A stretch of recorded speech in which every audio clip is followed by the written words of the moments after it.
What is the Granholm plan to increase oil production in America? Oh my God. That is hilarious. Would that I had the magic wand on this. As you know, of course, oil is a global market. It is controlled by a cartel. That cartel is called OPEC, and they made a decision yesterday that they were not going to increase beyond what they were already planning. A few years later. Gas prices are getting lower. Woo, we love to hear that. AAA says the current national average price for a gallon of regular gasoline could reach the $3 mark for the first time in 4 years. In the past week, the average has dropped more than 5 cents a gallon to $3.05. It's a gift for consumers, and the timing of it couldn't be any better. Gas prices have just hit their lowest level of 2025, and in some areas, their lowest level since the peak of the pandemic 4 years ago. As gas prices fall below $3 here in Norwood. Yeah, $2.87, that's great. Drivers like Raquel Jackson say it's already helping their holiday shopping. Anything helps right now. A little bit helps. Goes a long way. These $2.87 prices, though, look high compared to some areas, like $2.61 at this station in Bethel. We drive around a lot, so it's nice to be able to pay less when we do fill up. Becky Cook is also counting her savings. You think it's going to help people for the holiday season shopping? Yes, absolutely. I already know it's going to help us. With Black Friday shopping just a month away, a report from the investment firm Raymond James says this should provide a boost to consumer spending. So adding to this, the price of a barrel of oil is following, about $57 a barrel right now. The average price for a barrel during President Trump's first term was about $54 a barrel. The U.S. ramping up energy production. Traders now looking at an oversupply maybe of oil around the globe where there was an undersupply under former President Biden. Gasoline prices are way down. Grocery prices are way down. Energy prices are way down. Mortgage rates are down. We have a real stiff at the Federal Reserve. I can't help that. But he's going to be leaving soon. And inflation has been defeated. But even though his rates are too high, the economy has been amazing.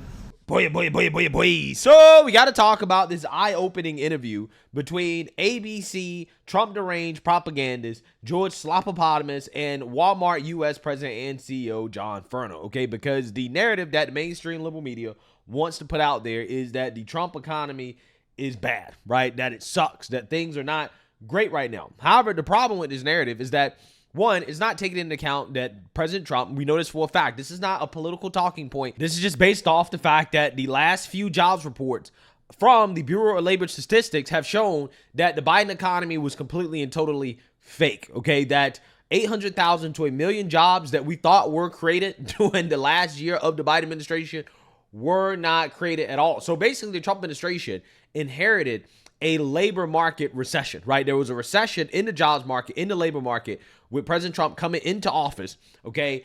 And now President Trump is tasked with having to fix that. And fixing it takes time, okay? And President Trump has decided that in order to fix it, that he's going to focus on supply side economics. That is what the big beautiful bill was, okay? We're going to cut taxes, we're going to cut regulation, we're going to incentivize investment in the United States of America, onshoring of jobs here in America, and it's just going to take time for people to actually feel the effects, right? Because this stuff does not happen overnight. It doesn't happen overnight. No, but it's interesting. It's probably worth a lot. Yeah. It's interesting you mentioned jobs, because we've actually entered this period now where there's been a slowdown in job growth. So what do you think is driving that? Some people are wondering, is this a supply issue because immigration has slowed down, or is it a demand issue where businesses aren't hiring as much? Well, I think it's a couple of things. I think with the securing of the border, and then maybe there between deportations and voluntary deportations, have we seen 2 million people leave the workforce? And I think in terms of Americans having jobs, we're doing quite well. And then I think we are starting to see the right sizing of the federal government. So I had always said that there would be a transition period. Federal government got very bloated. And as government employment comes down, we're going to see this CapEx boom. And on the other side, private employment will pick it up. So, and That's happening? I think that we are right on the cusp of that, and government needs to get out of the way and reopen and create the conditions for this boom. Yeah, so you see that, you heard that, okay? A transition period, right? And I think, again, it's reasonable to expect that, hey, it's going to take some time to really see the effects of the big, beautiful bill, right? That is President Trump's major economic policy. I mean, that is what Republicans have done for the most part outside of the tariffs that really impact the economy the most. And there's no reason for me to believe that the tax provisions in the big, beautiful bill are not going to stimulate supply side growth. I think that the only question is whether or not we're going to get inflation to come along with it, because the feds are lowering interest rates. Okay, so mortgage rates are going to start to come down. The Fed has basically confirmed that they're going to return back to expanding their balance sheet, aka quantitative easing. Okay, they're going to resume that in 2026. There's a lot of reasons to be bullish on the Trump economy right now. Again, things are just going to take time. Regardless, the media has to push their Trump deranged narrative. And again, this Walmart CEO just was not going for it, okay? And I want to go ahead and react to this clip of George Stephanopoulos really trying to get this Walmart CEO to say something bad about Trump's economic policies, as the Walmart CEO explains how they're actually lowering the prices of holiday food, right? So they're unveiling what they call a holiday game changer in regards to things getting cheaper, not more expensive, which clearly, again, did not fit the narrative that George Stephanopoulos wanted to push to his audience in this segment. So without further ado, let's get into it. Big changes to the world's largest retailer, Walmart, is unveiling a series of new initiatives they say are designed to better serve customers. And we're joined now by John Furner, President and CEO of Walmart U.S. Thanks for coming in this morning, Mr. Furner. Appreciate your time. Let's talk about Thanksgiving first. Food prices are up, especially turkey. So what are you doing to help customers keep the cost down? Well, good morning, George. It's great to see you. We are really excited about what we have planned for this year at Thanksgiving, and I can't believe it's already that time of year. But this is a time of year when people are busy. They don't want to sacrifice quality, and we want to do all we can to help them celebrate the holiday any way they want, and we want to do it in a way that's very affordable with a lot of value. So I want to talk about a couple things with the Thanksgiving basket. You know, first, we started putting together this idea of having the entire basket easy to purchase, easy to assemble back in 2022. And this year, we will have the best prices on this basket we've had since the program started. We're down about 25% from last year, down about $14 for the basket, which puts us in a position where this basket is just under $4 a person when serving 10 people. So we have a great basket that has a mix of our great brands, like Butterball turkeys. Our turkey prices, George, are all the way back to what they were in 2019 at 97 cents a pound. So we're really excited about the progress. I was really impressed when the team brought me this. It was better than I expected. So we're looking forward to a great holiday season, and we want to help people celebrate any way they want and do it at a great Walmart price. Well, President Trump's tariffs, they're contributing to higher costs across the board. I know you're absorbing some of the cost, but how much is going to be passed on to consumers as they turn to holiday items? Well, George, we're, as you know, selling a really wide variety of products, and about 2/3 of what we sell is either made, grown, or assembled here in the United States. And so our merchants have done a really nice job of mixing things out. You know, this basket is a great example of where we're keeping prices down. The other thing we do at Walmart, we have a program called Rollbacks, which we've had for decades. And as we stand here today, we get to talk today, we have about 7,000 items on rollbacks, which is up about 1,000 from where we began the beginning of the year. So we are really focused on ensuring that across categories, opening price point, some of our better and best quality products, that we are delivering the prices that people expect. So we have this basket that's going to be exciting for Thanksgiving. And then in a few weeks, we'll be talking about the holiday event season that's coming up just before you know it. You know, a lot of American families are tightening their belts right now, borrowing more to pay bills, falling behind on credit card payments. Are you seeing any change in your customers' behavior, and what can you do to alleviate that? You know, what we've been seeing, and we talked about this at the end of our second quarter just a couple months ago, we see a customer that is very savvy, they're thinking about value, they love quality, and they've been very resilient. Our customers that have shopping with us both online and in store, they've been really resilient, but they are looking for value. So we are doing what we can to ensure that we're being as efficient as possible so that we can deliver low prices. And the big change from just even the year before The two things that we've talked about today, I just reiterate, is the price of the basket being down 25%. That is a big number in terms of percent decrease. And then having over 7,000 items that we've taken the price down on key items, things like our 50-inch Vizio television that's selling for $214. Those are great values that will really come in handy as people get ready to celebrate the holiday season. John Furner, thanks for coming in today. Wow. Oh, man. George Stephanopoulos definitely did not expect that. Right? Look at his face, bro. This is the face of somebody whose interview didn't go the way that he wanted it to go, okay? Because he wanted this guy to come on air and to trash Trump and to say, yeah, because of Trump's policies, we got to charge more. You know, things are getting more expensive. Trump's tariffs are ruining everything. Dude went on air and basically said the exact opposite, right? Said the exact opposite. It's like, no, actually, no. Our Thanksgiving basket is actually going to be the cheapest that it's been in a long time, right? Our Thanksgiving turkey is going to be cheaper than it's been in past years, right?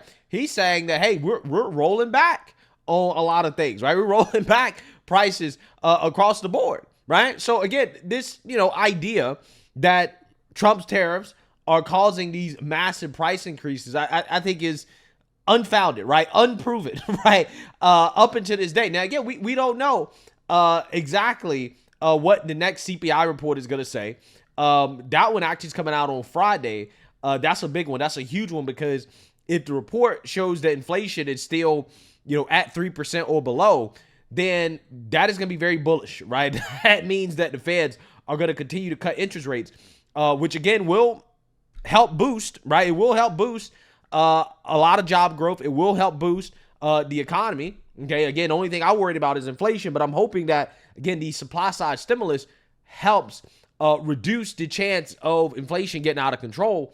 But again, the whole point here is that this CEO, right, was asked all these questions from a very negative perspective about the Trump economy and, Trump's policies, and he just wasn't going for it, right? He wasn't going for it at all in regards to the propaganda that this guy was trying to spew. Ultimately, at the end of the day, again, like I told you guys, it's going to take time, right? I understand that, hey, yes, we're still seeing some price increases, but it's not the same rate that it was under Biden.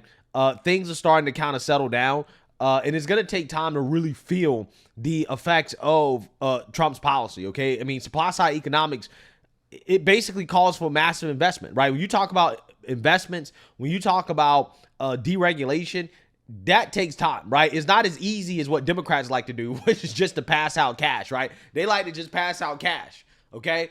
They like to just give out cash to people directly. And that is why we got the massive inflation that we got, is because, again, the government was handing out cash directly. When you lower taxes and you encourage businesses to spend, okay, and you lower the cost of capital, it takes time for those investments to start to trickle through the economy, right? But my gut feeling is that going into next year, okay, particularly at the end of next year, okay, and also 2027, 2028, I think that the economy is going to be in much better shape. Remember, Trump's economy was at its best during his first administration in 2019, right? That is when people was like, yeah, Trump's economy is bumping, right? Trump's economy is way better than Obama's, right? When everybody talks about the Trump economy, they talk about the Trump economy from 2019, okay? They don't talk about the Trump economy of 2017, right, or 2018. No, they talk about 2019, okay? 2019 is because it took a year or two for the Tax Cuts and Jobs Act, which was supply side stimulus, to start to really show in the economy, right? The positive benefits of those tax cuts that everybody received, okay? It took a while for those effects to show up in the economy. And that's just kind of how supply side stimulus goes, okay? So, ultimately at the end of the day, again, it's a work in progress. The whole point of this video is that this narrative that Trump is causing all the price increases is BS, right? A lot of stuff has to do with things that are outside of President Trump's control. Like, for example, supply constraints, particularly when you talk about meat, beef, things of that nature. Same thing with the eggs, right? The egg stuff, again, that was supply constraints, right? You had the bird flu, okay? Biden killed all those chickens. Yeah, a lot of that had to do with the fact that there are things that we can't control that are contributing to these price increases. But ultimately today, that is a result of the residuals of the Biden economy. And a lot of these things aren't necessarily under the control of the president, okay? But there are some prices that are, in fact, coming down. Like, for example, the cost of gas, okay? Eggs, there are some things that are coming down in price, that are becoming more affordable, okay? And, general inflation, yes, may still be somewhat elevated, more so than what the general public is used to, right, in least regards to recent history, right? However, again, it's not at the same levels that it was under Joe Biden. And I think that most people should be able to acknowledge that, hey, we're not in the same situation we were under Joe Biden, and that it's going to take a little bit of time for President Trump's policies to really start to take effect. But I think when they do take effect, I think that there's going to be a boom, right? I really do believe that the tax benefits of the big, beautiful bill, I think, is going to lead to an economic boom in this country.